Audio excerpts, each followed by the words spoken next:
رب العالمین والعاقبۃ للمتقین والصلاة والسلام علی سید الانبیاء والمرسلین قال اللہ تعالی وتبارک فی القرآن المجید والفرقان الحمید بسم اللہ الرحمن الرحیم وانتم العالون ان کنتم مؤمنین صدق اللہ مولانا العظیم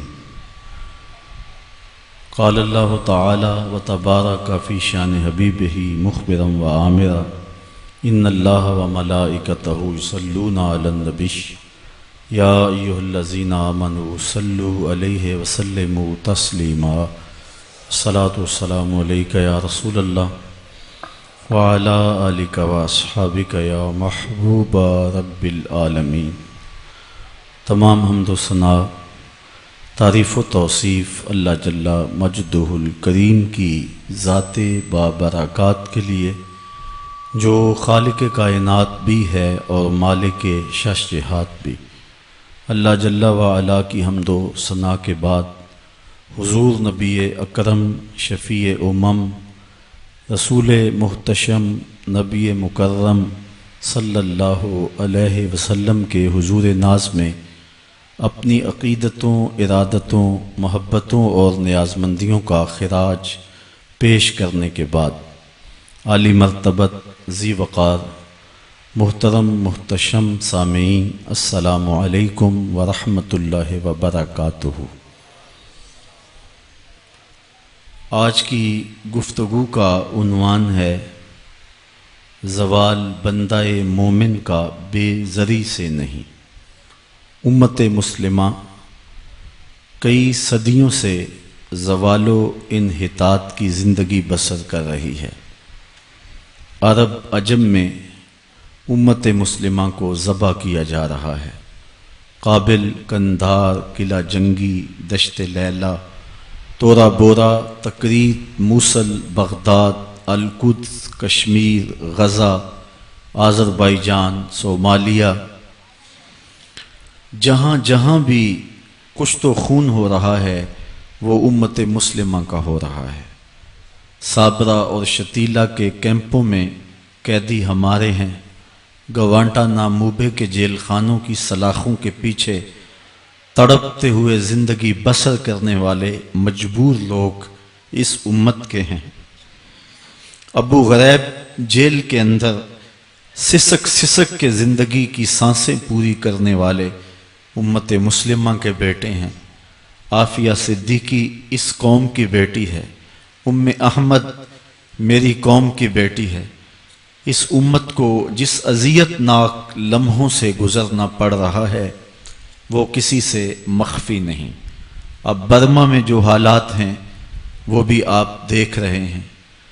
امت مسلمہ جتنی عددی کثرت اس وقت رکھتی ہے اس سے قبل یہ تعداد بھی اس کی نہیں ہوئی۔ دنیا کی 6.25 ارب آبادی میں سے 1 ارب 40 کروڑ اہل دین، اہل ایمان، اہل اسلام، حضور کی غلامی کا دم بھرنے والے مسلمان ہیں۔ 56-57 باقاعدہ اسلامی حکومتیں ہیں۔ خیر سے ہم ایٹمی طاقت بھی ہیں۔ ہمارے پاس وسائل کی کمی بھی نہیں۔ تیل کے بڑے ذخائر ہمارے پاس ہیں۔ زرعی ملک ہیں، لیکن اس کے باوجود دنیا کے اوپر جو ذلت، جو پستی، جو زبوں حالی کا ہمیں منہ دیکھنا پڑ رہا ہے تاریخ عالم میں اس کی کوئی دوسری مثال نہیں ہے۔ امت مسلمہ کو دیوار کے ساتھ لگایا جا چکا ہے۔ ہمارے اوپر جو 56-57 اسلامی ملکوں کے حکمران ہیں وہ مغرب کے ایجنٹ ہیں۔ امت مسلمہ کا خون رس رہا ہے۔ اتنے مسائل ہیں کہ اگر ان مسائل کو چھیڑ کے بیٹھ جائیں تو اس کو گنتے گنتے یہ وقت گزر جائے۔ امت مسلمہ اس قعر مذلت میں کیوں گری ہے؟ آج کے تجزیہ نگار یہ کہتے ہیں کہ ہم مادی طور پہ دنیا سے بہت پیچھے رہ گئے، اس لیے آج ہم دنیا کے اوپر رسوا ہو رہے ہیں۔ ہم وہ ایجادات نہیں کر رہے ہیں جو دوسری قومیں کر رہی ہیں. ہمارے پاس معاشی وسائل وہ نہیں ہیں جو دوسری قوموں کے پاس ہے. علامہ اقبال نے امت کے اس دکھڑے کو بڑی دیر قبل بیان کیا، اور اقبال ایسا شخص ہے جس کو حکیم الامت کہتے ہیں. امت کے درد کو بھی جانتا ہے، مرض کو بھی جانتا ہے، علاج کو بھی جانتا ہے. امت اس قار مذلت میں کیوں گری اور اس رسوائی کا شکار کیوں ہوئی؟ اقبال کہتا ہے کہ زوال بندہ مومن کا بے زری سے نہیں. اس کو اگر یہ سمجھا جائے کہ دولت کی قلت سے ہم رسوا ہو رہے ہیں تو یہ کوئی بات نہیں ہے. اگرچہ اس دور میں معیشت ایک اہم چیز ہے، جو لوگ معاشی طور پہ پسماندہ ہوتے ہیں اس معاشرے میں ان کو خاطر خواہ توجہ نہیں دی جاتی، لیکن امت مسلم کے زوال کا سبب مادیت نہیں ہے، اس لیے کہ اس کی بنیادیں مادیت سے مضبوط نہیں کی گئی ہیں، اس کی بنیادوں میں روحانیت رکھی گئی ہے. اس کے زوال کا سبب دین سے دوری ہے. امت مسلمہ کی رسوائی اور پستی کا سبب اس مرکز سے اپنے رشتے کو کمزور کر لینا ہے جس نے ان کو عزت دی، سرفرازی دی، تعظیم دی اور توقیر فراہم کی. باقی رہی بات غربت و امارت کی، اسلام کی تاریخ میں ہم نے یہ سارے دور دیکھے ہیں، لیکن امت مسلمہ کے لیے یہ چیزیں جو ہیں وہ ثانوی حیثیت رکھتی ہیں. اس زمانے کی کہانی بھی ہمیں یاد ہے جب ہمارے پاس پہننے کے لیے کپڑے بھی نہیں تھے، پیوند لگے لباس پہنتے تھے. وہ وقت بھی ہمیں یاد ہے جب ہمارے پاس 2 گھوڑے تھے، 6 زرہیں تھیں، 8 تلواریں تھیں، 70 اونٹ تھے، اور ہمارے مقابلے کے اندر جو دشمن آیا تھا ان کے پاس 100 زرہ پوش نوجوان تھا. 950 کی تعداد کے اندر ان کا لشکر تھا. ان کے پاس گانے والی رنڈیاں بھی تھیں اور داد عیش دینے والے ان کے پاس نغمے اور مضراب بھی تھے. کھانے پینے کے سامان بھی وافر تھے. ادھر فاقہ مست لوگ جس کھجور کو چوس کے روزہ رکھتے تھے اسی کھجور کو چوس کے روزہ افطار کرتے تھے. کیا بلال امیر تھا؟ کیا سلمان فارسی امیر تھا؟ کیا ابو ذر غفاری کسی امیر شخص کا نام ہے؟ کیا بدن کے اوپر پیوند لگے لباس پہننے والے وہ فاقہ مست کیا امراء کی فہرست میں آتے تھے؟ ہمیں تو وہ کہانی بھی اسلام کی غربت کی یاد آتی ہے کہ جب احد کے اندر 70 شہیدوں کے لاشیں پڑے ہوئے ہیں تو حضرت صفیہ حضور کی پھپھی اپنے بھائی حمزہ کے لیے 2 چادریں لے کر کے کفن کی آتی ہے. تو حضور علیہ السلام نے فرمایا کہ جس قبر میں حمزہ کو دفن کیا جائے اسی قبر میں مصعب بن عمیر کو بھی کفن دیا جائے اور دفن کیا جائے. اور کہا میرے چچا کے لیے اس کی جو بہن میری پھپھو جو 2 چادریں لے آئی ہیں، کہا 1 چادر ہم مصعب بن عمیر کو دیں گے. یہ مصعب بن عمیر کون ہے؟ تاریخ پڑھو، کتنی دل آویز تاریخ ہے. مکے میں ایک امیر ترین خاتون ہے جس کے بیٹے کا نام مصعب ہے، اور وہ اپنے بیٹے کو اتنا خوبصورت لباس پہناتی ہے اور اتنے خوبصورت خوشبو اور عطر اس کو لگاتی ہے کہ مصعب بن عمیر جن گلیوں سے گزرتے تھے دیر تک وہ گلیاں مہکتی رہتی تھیں.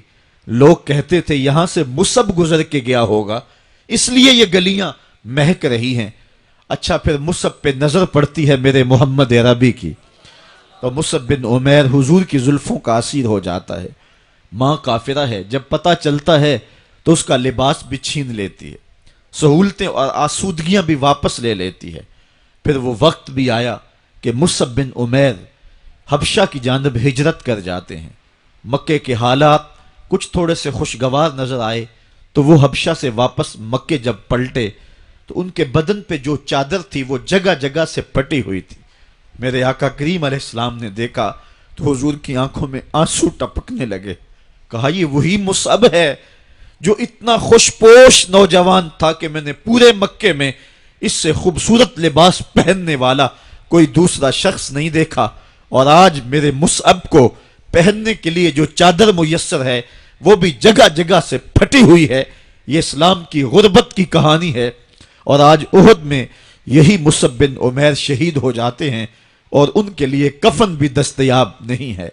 حضور نے کہا جو میرے چچا کے لیے 2 چادریں لائی ہیں ان میں سے ایک کا کفن مصعب کو دے دو نا، اور دوسری چادر سے کفن میرے چچا کو دے دیا جائے۔ اچھا، حضرت مصعب کے لیے بڑی چادر رکھ دی گئی، اور حضرت امیر حمزہ کے لیے جو چادر تھی وہ چھوٹی تھی، اگر سر ڈھانپتے تھے تو پاؤں ننگے ہو جاتے، اگر پاؤں ڈھانپتے تھے تو سر ننگا ہو جاتا۔ حضور نے فرمایا میرے چچا کا سر ڈھانپ دو اور پاؤں کے اوپر اذخر نامی گھاس ڈال دو۔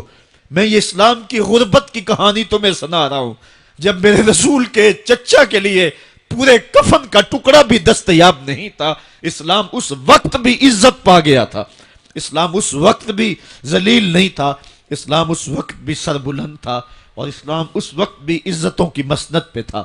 یہ اسلام کا وہ دور ہے کہ جب حضور مسجد نبوی سے باہر نکلتے ہیں تو آگے حضرت عمر و ابو بکر رضی اللہ تعالی عنہما کھڑے ہیں، چہرے کے اوپر عجیب اداسی ہے۔ کہا عمر، ابو بکر اس وقت کیوں کھڑے ہو؟ عرض کی حضور بھوک نے گھر میں ٹکنے نہیں دیا، ہم نے چاہا حضور کا چہرہ دیکھ لیں تو کچھ پیاس بجھ جائے، کچھ بھوک مٹ جائے۔ حضور نے فرمایا میرا حال بھی یہی ہے، جس چیز نے تجھے گھروں سے نکالا ہے وہی چیز مجھے گھر سے نکال لائی ہے۔ چلتے ہوئے حضرت ابو ایوب انصاری کے گھر کے قریب سے گزرے،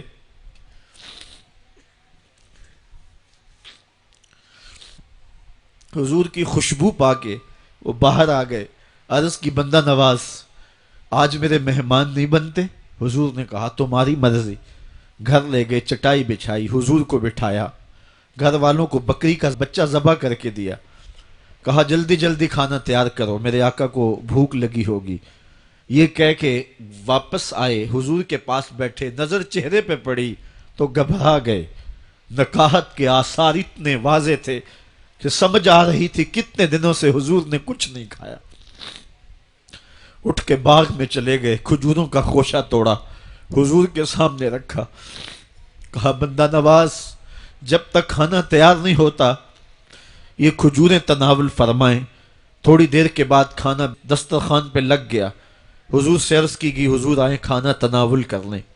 حضور نے دسترخوان پر تشریف فرما ہو کر کے حضور نے کپڑا اٹھایا تو حضور نے جب دیکھا کہ کھانا ہے تو حضور نے ایک روٹی لی اور چند بوٹیاں اٹھائیں اور ایک خادم کو بلا کر کے کہا جاؤ ہمارے گھر دے آؤ، میری بیٹی فاطمہ کتنے دنوں سے بھوکی۔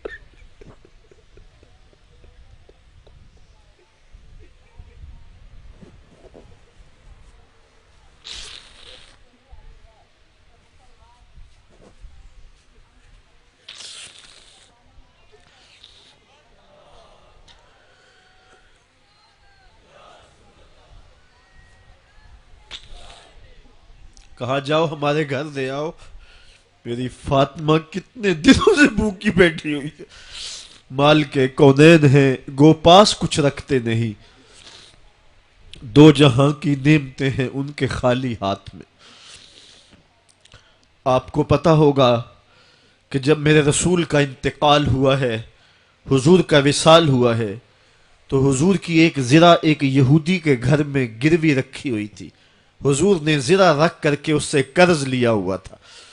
یہ اسلام کی غربت کی کہانی ہے، اور پھر اللہ نے اسلام کو امارت کے رنگ بھی دیے۔ آؤ تمہیں کہانی سناؤں، حضرت عدی بن حاتم روایت کرتے ہیں، صحیح بخاری میں روایت ہے۔ یہ حاتم تائی کے بیٹے ہیں، کہتے ہیں میں حضور کی خدمت میں حاضر ہوا، ایک شخص آیا کہنے لگا حضور غربت نے میرا برا حال کر دیا ہے، اور اس نے شکایت کی غربت کی، پسماندگی کی اور اپنی معاشی بدحالی کی۔ پھر ایک شخص آیا کہنے لگا حضور میرے پاس دولت تو ہے لیکن میں نے جس منزل پہ جانا ہے راستہ پر خطر ہے، تو میرے لیے کیا حکم ہے کہ میں کیسے راستہ طے کروں؟ تو یہ دو لوگوں نے یہ باتیں کی تو حضرت عدی کہتے ہیں کہ حضور نے روئے سخن میری جانب موڑا اور میری جانب مخاطب ہو کے کہا، عدی تو نے ہیرا دیکھا ہے؟ عدی کہتے ہیں میں نے عرض کی حضور دیکھا نہیں، سنا ہے، ہیرا یہ شہر ہے عراق کا۔ تو حضور نے فرمایا، عدی تو نے ہیرا دیکھا ہے؟ میں نے کہا نہیں حضور دیکھا نہیں، اس کا تذکرہ سنا ہے۔ فرمایا، عدی اگر اللہ تجھے زندگی کی مہلت دے تو ہیرا سے ایک خاتون چلے گی، تو اپنی آنکھوں سے دیکھے گا اور مکے تک پہنچے گی اور اللہ کے گھر کعبہ کا طواف کرے گی اور اس کو ہیرا سے لے کر کے مکے تک اللہ کے علاوہ کسی کا ڈر نہیں ہوگا۔ کہتے ہیں کہ میں نے دل میں کہا کہ پھر بنو طے کے ڈاکو مر گئے ہوں گے جنہوں نے عرب کے اوپر روب ڈال رکھا ہے، تو وہ تو پھر ختم ہو گئے ہوں گے۔ کہتے ہیں میں بھی سوچ ہی رہا تھا کہ حضور نے مزید میری حیرت میں اضافہ کرتے ہوئے کہا، عدی اگر تجھے اللہ نے زندگی کی مہلت دی تو دیکھے گا کہ کسرا کے خزانے تیری جھولی میں ہوں گے۔ تو اس دور کی سپر طاقت تھی۔ میں نے کہا حضور کسرا بن ہرمز؟ حضور نے فرمایا ہاں کسرا بن ہرمز۔ کہتے ہیں کہ حضور نے پھر فرمایا، عدی اگر تو زندگی پائی تو تو وہ دن بھی دیکھے گا کہ ایک شخص زکوٰۃ کی رقم لے کر کے، زکوٰۃ کی چاندی لے کر کے، زکوٰۃ کا سونا لے کر کے نکلے گا اور اس کو کوئی زکوٰۃ کا مستحق ہی نہیں ملے گا۔ حضرت عدی بن حاتم کہتے ہیں کہ پھر میں نے وہ منظر اپنی آنکھوں سے دیکھا کہ ہیرا سے خاتون چلی اور مکے تک پہنچی اور امن ایسا تھا کہ اس کو اللہ کے علاوہ کسی کا ڈر نہیں تھا۔ پھر وہ لمحے بھی میں نے دیکھے کہ کسرا بن ہرمز کے خزانے مسجد نبوی کے باہر پڑے ہوئے ہیں۔ تو کہتے ہیں تیسری چیز میں دیکھ نہ سکا اور میں نے لوگوں کو کہا کہ یہ میں تو نہیں دیکھ سکا، میری شاید زندگی وفا نہ کرے، اور اگر تمہاری زندگی وفا کرے تو تم دیکھنا میرے آقا نے جو فرمایا تھا، دو باتیں تو پوری ہو گئی ہیں اور تیسری بات تم دیکھ لو گے۔ حضرت یحییٰ بن سعید فرماتے ہیں کہ حضرت عمر بن عبدالعزیز کا زمانہ تھا اور انہوں نے مجھے افریقہ کی جانب زکوٰۃ وصول کرنے کے لیے بھیجا۔ میں وہاں سے زکوٰۃ وصول کی اور پھر میں زکوٰۃ لینے والے مستحقین کو ڈھونڈنے لگا، تو کہتے ہیں مجھے کوئی مستحق نہ ملا۔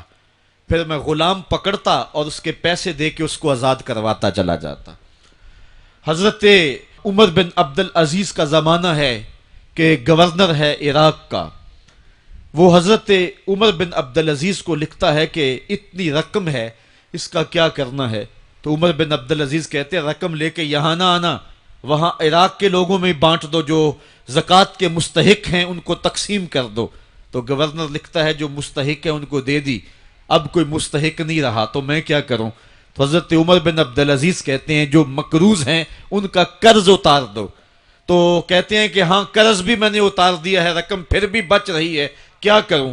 تو حضرت عمر بن عبدالعزیز نے پھر لکھا جو شخص شادی کرنا چاہتے ہیں ان کا حق مہر ادا کر دو۔ میں نے کہا کہ وہ بھی کر دیا ہے، رقم پھر بھی بچ گئی ہے، اب کیا کروں؟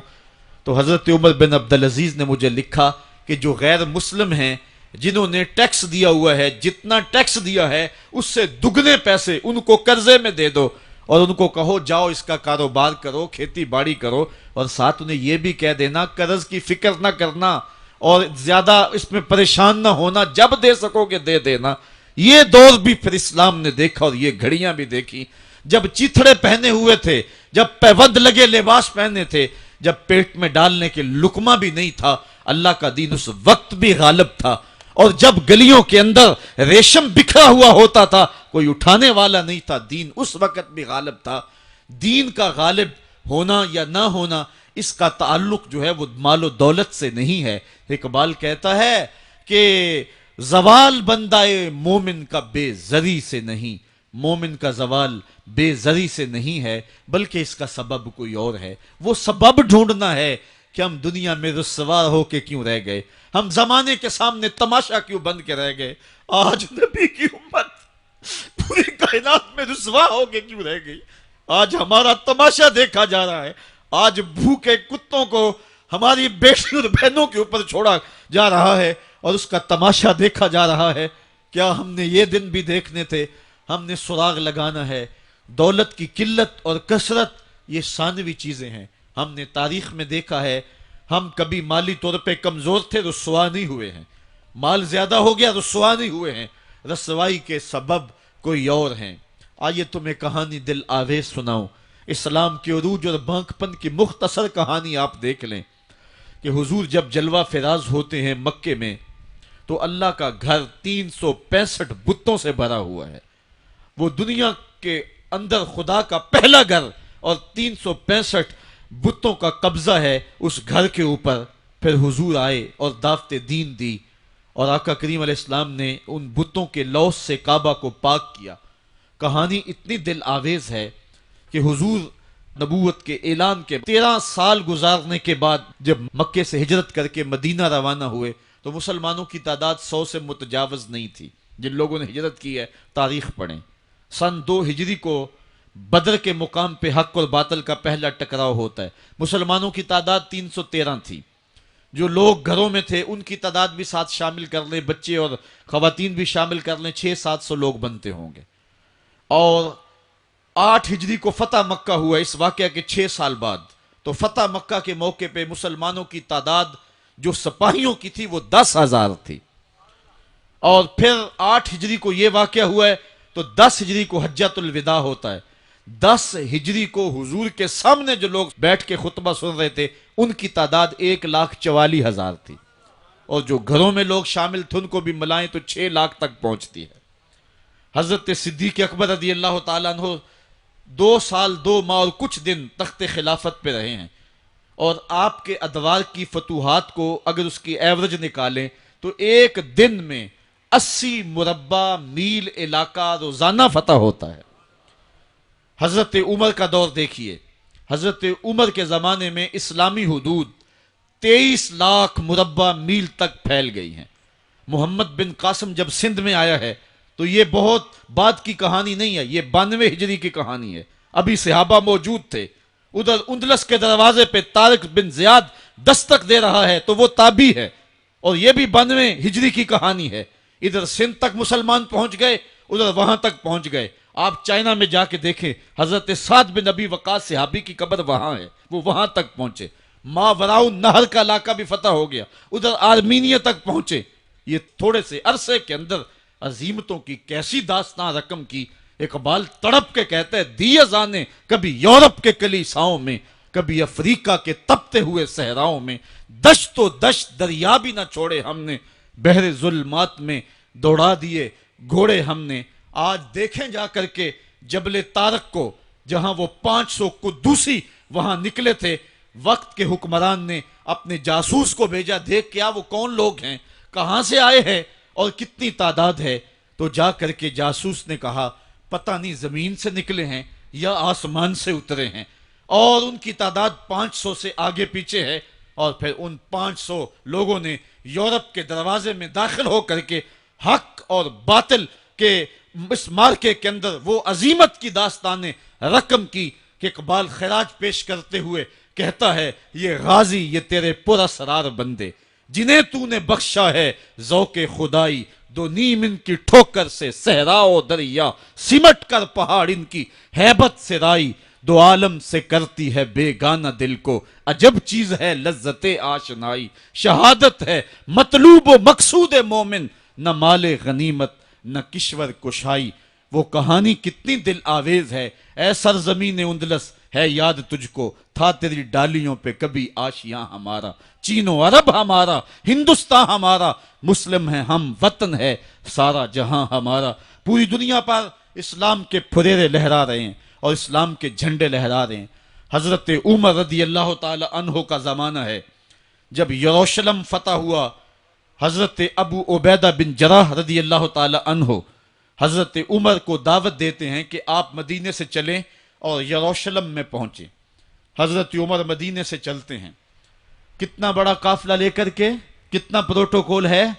حضرت عمر اکیلے اور ساتھ ایک غلام اور اونٹ بھی ایک، باری باری سوار ہوتے ہیں. کبھی غلام سوار ہوتا ہے، کبھی عمر سوار ہوتے ہیں.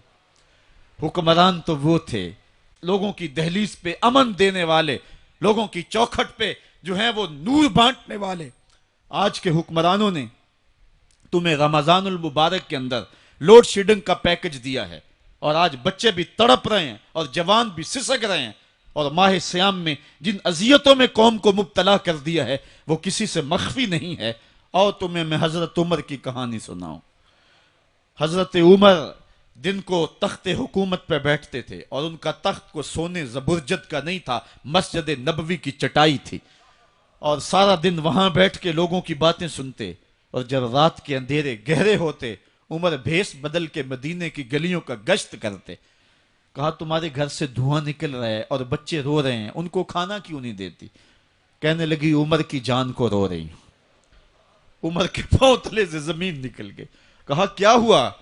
کہا 3 دن سے ہمارے ہاں کھانے کے لیے کچھ نہیں ہے، روزانہ بچے روتے ہیں، اور میں ہنڈیا کے اندر پتھر ڈال کر کے نیچے سے آگ ڈالتی رہتی ہوں کہ بچے انتظار کر کر کے سو جائیں گے، کم وقت سو بھی نہیں رہے، اور وہ پتھر پکیں گے بھی کیا، اور میں عمر کی جان کو رو رہی ہوں۔ حضرت عمر کا کلیجہ دہلنے لگا، فوراً پلٹے واپس بیت المال میں آئے، گھی کا ایک کنستر لیا، آٹے کی بوری لی، مرچ مسالہ جات بہت کچھ اٹھایا، اپنے کندھے پہ رکھا، بوری اپنی کمر پہ لا دی۔ عمر بیت المال سے نکلے تو آپ کے خادم اسلم نے دیکھ لیا، آگے بڑھا، کہا میرے آقا میں اٹھاتا ہوں۔ عمر کی آنکھوں میں آنسو ہے۔ کہا اسلم قیامت کے دن میرا بوجھ اٹھا لو گے؟ کہا قیامت کے دن تو اپنا اپنا بوجھ اٹھانا پڑے گا۔ کہا عمر کو آج اپنا ہی اٹھانے دو۔ حضرت عمر وہ گھی کا کنستر اور وہ آٹے کی بوری سر پہ اٹھائے ہیں، اور اس خاتون کے گھر جاتے ہیں اور دستک دیتے ہیں۔ وہ جب دیکھتی ہے اس کی جان میں جان آ جاتی ہے۔ کہا جلدی جلدی آٹا گوندو، اور عمر سبزی کاٹنے لگ جاتے ہیں۔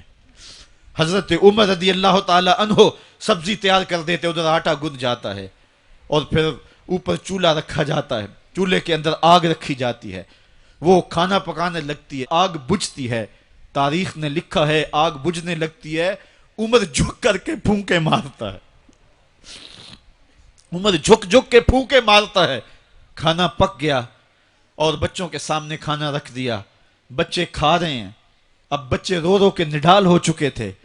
حضرت عمر اپنے ہاتھوں کو اور اپنے گھٹنوں کو اور اپنے پاؤں کو زمین پہ لگا کے، جس طرح بکری کا بچہ چلتا ہے، ویڑے کے اندر کبھی ادھر چلتے ہیں کبھی ادھر چلتے ہیں، تاکہ بچے مجھے دیکھ کے خوش ہوں، اور دل میں کہتے عمر جتنا رلایا ہے اب اتنا ہنسانا بھی پڑے گا۔ تو کبھی عمر امیر المومنین، یہ میں کسی آج کے جو ہے وہ لوگوں کے ووٹوں پہ منتخب ہونے والے حکمران کی کہانی نہیں سنا رہا، میں اس عمر کی کہانی سنا رہا ہوں جو 23 لاکھ مربع میل کا حکمران ہے، آدھی دنیا کا بادشاہ ہے۔ حضرت عمر جو ہے جس طرح بکری کا بچہ چلتا ہے، اس طرح اپنے ہاتھ اور اپنے گھٹنے زمین پہ ٹیک کر کے جو ہے وہ اس طرح چلتے ہیں۔ بچے عمر کو دیکھ کے مسکراتے ہیں۔ جب بچے مسکرانے لگے تو حضرت عمر نے اس خاتون سے کہا بڑھیا عمر کو معاف کر دے۔ اس نے کہا تو اتنی ہمدردی کیوں کرتا ہے؟ کہا عمر بیچارہ بڑا پھنسا ہوا ہے، فکر ہے اس کو یرموک و فسطاط و حلوان کی، جب فتح ہے مصر تو تیاری ہے ایران کی، آتے جاتے وفد سے ملاقات بھی کرتا ہوگا، آتے جاتے وفد سے ملاقات بھی کرتا ہوگا، اور شب کو معلوم حالات بھی کرتا ہوگا، کانٹوں میں الجھی ہوئی بیچارے کی جان ہے، نیند اس کو بھی آتی ہے، آخر وہ انسان ہے، میری بہن عمر کو معاف کر دے۔ اس نے کہا نانا عمر کی بات میرے سامنے نہ کر، قیامت کا دن ہوگا، عمر کا گریبان ہوگا اور میرا ہاتھ ہوگا۔ جب اس نے یہ بات کہی تو عمر برداشت نہ کر سکے، بچوں کی طرح بلک بلک کر رونے لگے۔ کہا وہ بد نصیب عمر تیرے سامنے ہے، آج ہی کہلا جو کہنا ہے، قیامت کے دن مجھے معاف رکھنا۔ اس نے کہا تو عمر ہے؟ کہا بد نصیب عمر تیرے سامنے کھڑا ہوں۔ میرے عمر کہتے ہیں اگر دجلہ کے کنارے ایک بکری کا بچہ بھی پیاسا مر گیا، اس کا حساب بھی عمر سے لیا جائے گا۔ اللہ اکبر۔ میں اس حضرت عمر کی کہانی سنانے لگا تھا۔ حضرت عمر نکلے یروشلم میں، ایک اونٹ ہے، ایک غلام ہے، کبھی وہ سوار ہوتا ہے، کبھی آپ باری مقرر کی ہے۔ جب قریب پہنچے یروشلم کے تو عمر کی باری نکیل پکڑنے کی اور غلام کی باری اوپر سوار ہونے کی آ گئی۔ غلام نے کہا آقا میں مرضی سے اپنی باری چھوڑتا ہوں، آپ آ جائیں، دشمنوں کے مفتوحہ علاقے میں آ رہے ہیں، تازہ تازہ علاقہ فتح ہوا ہے، اسلام کی شان و شوکت ظاہر ہو۔ عمر نے کہا اسلام کی شان و شوکت ایسے ظاہر نہیں ہوتی ہے، اپنی باری پہ تم بیٹھو گے، اپنی باری پہ میں بیٹھوں گا۔ لوگ منتظر کھڑے ہیں، دور سے جب دیکھا کہا اس کی ہیبت سے کانپتے تھے ہم، یہ تو کوئی حبشی لگتا ہے، رنگ کالا ہے، ہونٹ موٹے ہیں، اس سے تو زیادہ حسین اس کا غلام ہے جو آگے آگے چل رہا ہے۔ حضرت ابو عبیدہ نے کہا دھوکہ کھا رہے ہو، ہمارا آقا وہ نہیں ہے جو اونٹنی کے اوپر سوار ہے، ہمارا آقا وہ ہے جو لگام تھامے آگے آگے چل رہا ہے۔ حضرت عمر رضی اللہ تعالیٰ عنہ کو آگے بڑھ کے جابیہ کے مقام پہ حضرت ابو عبیدہ بن جراح نے استقبال کیا، تو حضرت عمر آگے بڑھے اور انہوں نے آگے بڑھ کر کے حضرت ابو عبیدہ کے دونوں کندھوں پہ ہاتھ رکھا، اور سنو حضرت عمر نے کیا کہا لا الہ الا اللہ انا کنا اذل قوم فاعزنا اللہ بالاسلام، کہا کہ لا الہ الا اللہ، اے ابو عبیدہ بن جراح، ہم ایک ذلیل قوم تھے اور اللہ نے ہمیں اسلام کی وجہ سے عزت عطا کی ہے۔ اور میں تمہیں ایک تاریخ ساز بات کہنے لگا ہوں، اور وہ یہ ہے کہ جب تک ہم اس عزت والے اسلام کے دامن کو تھامے رہیں گے ہماری عزت قائم رہے گی، اور جب اسلام کے علاوہ کسی اور جگہ سے عزت ڈھونڈیں گے تو رسوا کر کے رکھ دیے جائیں گے۔ یہ ہے وہ خلاصہ جو حضرت عمر نے امتوں کے عروج و زوال کا بیان کیا ہے۔ اس امت کو جو خیرات ملی ہے تخت و تاج کی، وہ پینٹاگون سے نہیں ملی، وہ واشنگٹن سے نہیں ملی، وہ وائٹ ہاؤس سے نہیں ملی، وہ محمد عربی کے جوڑوں کا صدقہ ملی ہے۔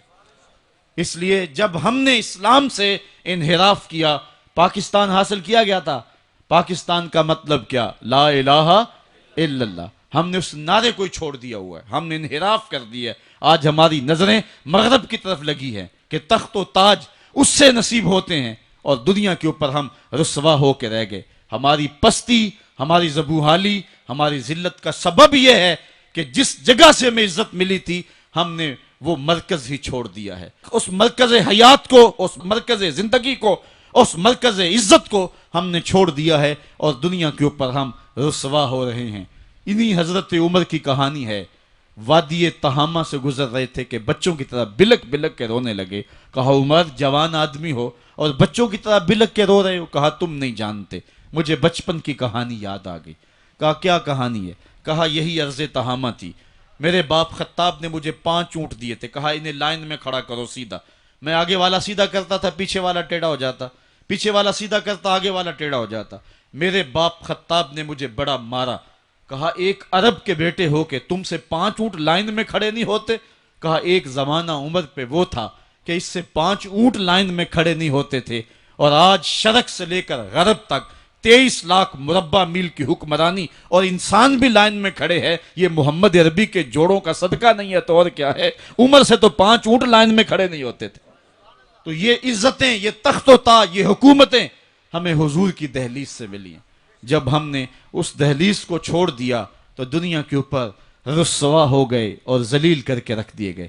آج ہماری حالت یہ ہے کہ غیر بھی ہمیں تانے دے رہے ہیں۔ میرا ایک دوست پچھلے دنوں کے اندر ننکانہ صاحب گیا تو وہ مجھے آ کر کے جو کہانی سنانے لگا، اس کی آنکھوں میں نمی تھی اور اس کے لہجے میں بے پناہ درد تھا۔ کہنے لگا کہ مجھے شوق دامن یہ ہوا کہ میں یہاں سکھوں کا گردوارہ بھی دیکھوں۔ کہتے میں اسی شوق میں ان کا گردوارہ دیکھنے چلا گیا، تو جب گردوارے کی سیڑھیاں آئیں تو میں جوتے اتارے، اور میں سوچ رہا تھا کہ ان کو سمیٹ کے کہاں سنبھالوں، تو ایک شخص آگے بڑھا اور مجھے کہنے لگا کہ آپ تسلی سے جائیں، یہ گردوارہ ہے، مسلمانوں کی مسجد نہیں ہے۔ تو کہتا کہ میرا کلیجہ پھٹنے لگا کہ ہم اس قدر اخلاقی پستی کا شکار ہو گئے ہیں، کیونکہ جواب تو میرے پاس نہیں تھا جو اس کو میں دے سکتا، کیونکہ ہماری حالت بین ہی یہی ہے۔ تو کہتا ہے کہ میرا کلیجہ کٹنے لگا کہ ہم اس پستی اور اس ذلت کے مقام پہ چلے گئے ہیں۔ اب ہمارے ملک کے اندر جو ہمارے ذمی ہیں وہ بھی ہم کو جو ہے وہ تانا دے رہے ہیں، اور ہمارے مستامن بھی ہم کو تانا دے رہے ہیں، اور ملک کے اندر بھی ہم کو ذلت اور رسوائی کا سامنا کرنا پڑ رہا ہے۔ یہ ہماری ذلت اور رسوائی کی مثالیں ہیں۔ ہماری اخلاقی پستی اور زبوحالی نے ہم کو کہیں کا نہیں چھوڑا ہے۔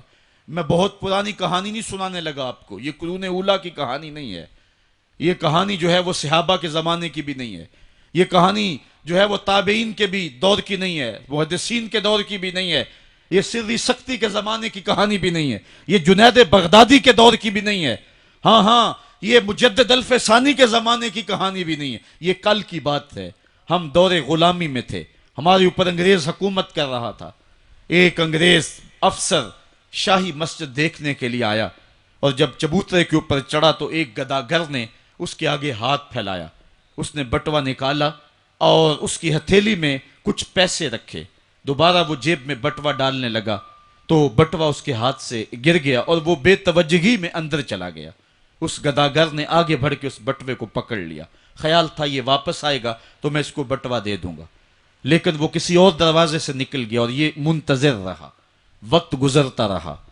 1 سال گزرنے کے بعد وہ دوبارہ پھر آیا، اس کا کوئی دوست اسے ملنے آیا تھا انگلستان سے، اس کو شاہی مسجد دکھلانے کے لیے وہ پھر آیا، یہ گداگر وہاں بیٹھا ہوا تھا، اس نے پہچان لیا، کہا صاحب 2 لمحوں کے لیے رکیے، مجھے آپ سے ضروری کام ہے۔ دوڑا دوڑا گیا، قریب ہی گھر تھا، وہاں سے وہ بٹوا اٹھا لایا، اس میں بہت زیادہ جو ہے وہ پیسے تھے، کہا یہ 1 سال قبل آپ آئے تھے، آپ کو یاد ہو نہ یاد، آپ کا یہ بٹوا گر گیا، میں ڈھونڈتا رہا، آپ مل نہ پائے۔ اس نے جب دیکھا، وہ ایک کبھی بٹوے کے اندر رقم کو دیکھے، کبھی گداگر کے چہرے کو دیکھے، پھر اس سے رہا نہ گیا، اس نے کہا تو گداگر ہے اور تو ایک ایک پائی صبح سے شام تک اکٹھی کرتا ہے، اتنی رقم تجھے اکٹھی مل گئی تو تو اس رقم سے اپنا گھر بنا سکتا تھا، کاروبار سیٹ کر سکتا تھا، اور 1 سال ہو گیا تو میرا انتظار کرتا رہا۔ اس نے کہا بابو بات رقم کی نہیں ہے، تو عیسائی ہے اور میں مسلمان ہوں، کل قیامت کے دن اگر تیرے نبی نے میرے نبی کو کہا کہ میرے امتی کا بٹوا گرا تھا اور تیرے غلام نے پکڑا تھا، تو پھر میرا نبی جو ہے تیرے نبی کے سامنے شرمسار ہوگا۔ میں گداگر ضرور ہوں، بے غیرت نہیں ہوں، میں نہیں چاہتا کہ میرے نبی کو تیرے نبی کے سامنے شرمندگی ہو۔ یہ تو گداگروں کی کہانی ہے، آج شاہوں کی کہانیاں سناؤں تو کلیجہ منہ کو آئے، آج وزیروں کی کہانیاں سناؤں تو کلیجہ پھٹنے لگے، آج آیان سلطنت پہ براجماں تخت شاہی پہ بیٹھے ہوئے آج یہ وزراء، آج یہ افسر، آج یہ وڈیرے، ان کی کہانیاں چھیڑ بیٹھوں تو کلیجہ پھٹنے لگے۔ جب میں کہتا ہوں الہی میرا احوال دیکھ، حکم ہوتا ہے اپنا نامہ اعمال دیکھ۔ میں نے اصلاح امت کانفرنس کے موقع پہ آپ کو یاد ہوگا کہا تھا کہ یہ تو کرم ہے محمد کی زلفوں کا کہ ہمارے اوپر پتھر نازل نہیں ہوتے، ورنہ جو حال ہم نے کر دیا ہے اور جس اخلاقی انحطاط کا ہم شکار ہیں، ہمارے اوپر تو آسمان ٹکڑے ہو کے برستا، اگر ان کی رحمت نہ ہو درمیاں میں، ابھی آگ لگ جائے دونوں جہاں میں۔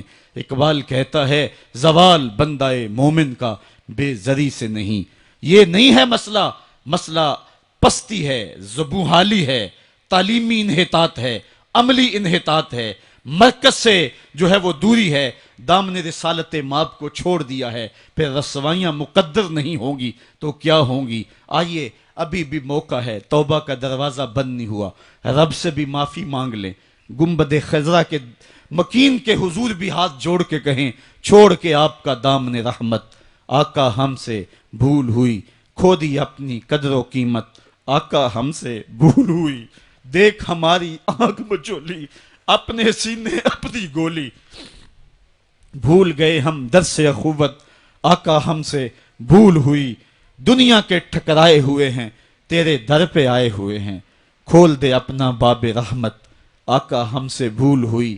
آج وہ شعر مجھے پوری طرح یاد نہیں آ رہے جو بچپن میں پڑھ پڑھ کے رویا کرتے تھے، وہ کیا کمال، کسی نے کہا ہن جے رونا تے اکھاں وچوں ہنیرا جاندہ نہیں نور جاندہ ہے۔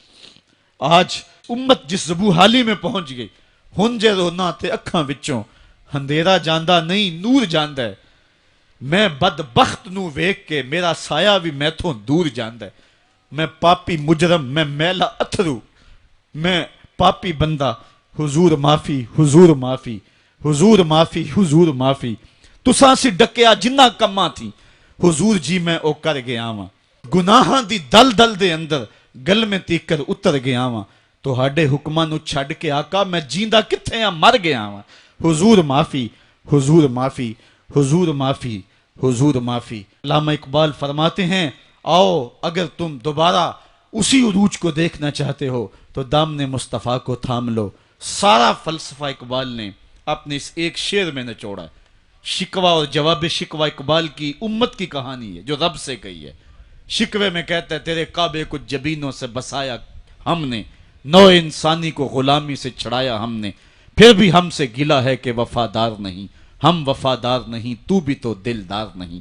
لیکن جواب شکوہ میں جب جواب آتا سارا نشہ اترتا ہے، صیغہ بدلا، لفظ وہی ہیں، میرے کعبے کو جبینوں سے بسایا کس نے، نو انسانی کو غلامی سے چھڑایا کس نے، صفائے دہر سے باطل کو مٹایا کس نے، میرے قرآن کو سینوں سے لگایا کس نے، تھے تو آباب تمہارے ہی مگر تم کیا ہو، ہاتھ پہ ہاتھ درے منتظر فردا ہو، وائز قوم کی وہ پختہ خیالی نہ رہی، برق طبعی نہ رہی، شعلہ مکالی نہ رہی، رہ گئی رسم آزاں روح بلالی نہ رہی، فلسفہ رہ گیا تلقین غزالی نہ رہی، مسجد مرثیہ خواہ ہیں کہ نمازی نہ رہے، یعنی صاحب اوصاف وہ حجازی نہ رہے۔